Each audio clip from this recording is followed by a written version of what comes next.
5 years ago, Afghanistan's capital was taken over by Taliban forces. That ended 2 decades of U.S.-led efforts to stabilize the country and keep the radical Islamists from returning to power. Today, only Russia formally recognizes the Taliban government in Kabul. That's largely because the Taliban have stripped women of most rights, banning them from schools and workplaces. DW's Fereshta Abbasi spoke to one young woman in Afghanistan about what her life has been like since the Taliban takeover. For Maryam, whose name we changed for security reasons, the day the Taliban seized power, everything she knew changed.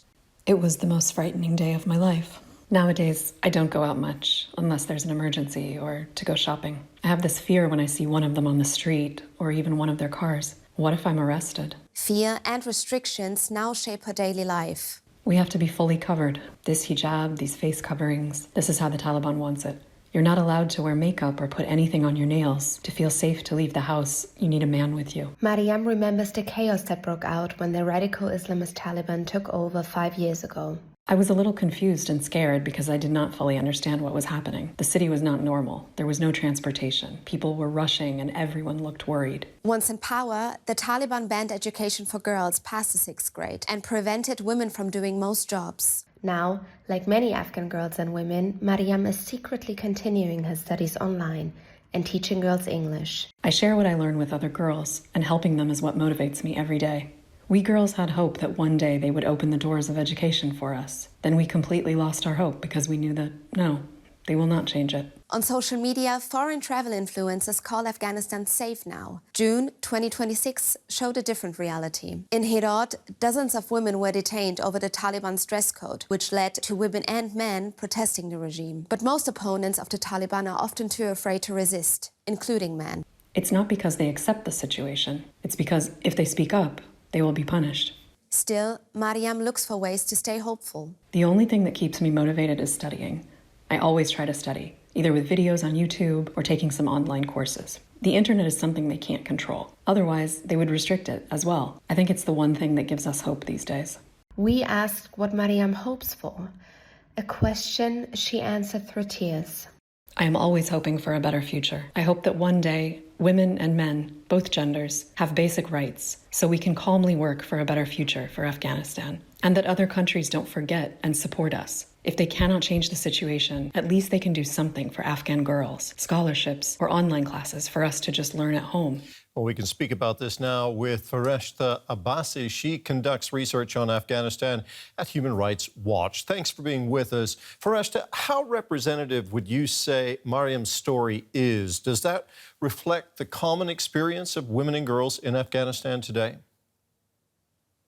Yeah, unfortunately, Maryam's story does represent the story of most women in Afghanistan. The fact that she cannot go to school, the fact that she's restricted from her right to freedom of movement, and the way that she explained how she feels in Afghanistan, how things changed for her overnight in August 2021, is exactly what all Afghan women feel.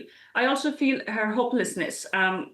We saw at the end that she is hopeful for a better future, but it is difficult to stay hopeful. With all the restrictions that the Taliban have imposed on the rights of women and girls in Afghanistan, it's extremely difficult to stay hopeful. In 2026, 5 years after the Taliban takeover, the Taliban have turned the country into one of the worst human rights crises in the world. So we're speaking of a very, very dark picture in Afghanistan today. When the Taliban returned to power 5 years ago, they said that women's rights would be respected within their interpretation of Islamic law. 5 years on, how would you assess their record? Their record in terms of women's rights is appalling. The Taliban have created the worst women's rights crisis in the world. Afghanistan remains to be the only country where its women and girls do not have access to secondary and higher education. Women face severe restrictions accessing employment, freedom of movement, freedom of assembly and association. In the past 5 years, the Taliban have passed a series of laws and edicts that are extremely abusive when it comes to the rights of women and girls. They have dismantled all legal protections for women in Afghanistan. The latest example is the new criminal procedure code that was just passed this year, and that's the law that says that women could be beaten by their husbands until their bones are broken, and if they later go to court and prove that they were beaten by their husbands, the husband will only be in prison for 15 days. Another example is the PVPV, or the propagation of virtue and prevention of vice law, which is extremely abusive. That's the law that says women's voices cannot be heard outside their homes. That's the law that says women need to be accompanied by a male guardian or a mahram when they use public transport in Afghanistan. So I think their track record in terms of women's rights is quite clear. Afghan women feel they live in prison because of all of these restrictions.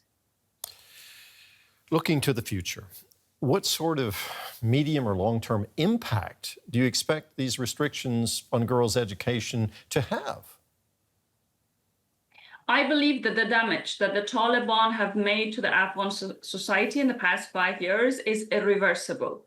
They are not only physically barring Afghan women from going to school, from going to work, they're also taking Afghan women's individuality, their sense of independence, their hope for a better future. They're taking all these away from women and girls in Afghanistan. I speak with Afghan women on a regular basis, and whenever I ask them how hopeful they are for a better future, whether they have any hope that the Taliban at some point will be a little bit flexible for some changes, they do not have any hope. They live in a state of helplessness. They're extremely disappointed, and they feel as if they're being trapped in a prison. Despite the restrictions there in Afghanistan, girls like Maryam are continuing their studies online, as we saw. How important are online education and internet access for Afghan women today, and what are the risks involved in this?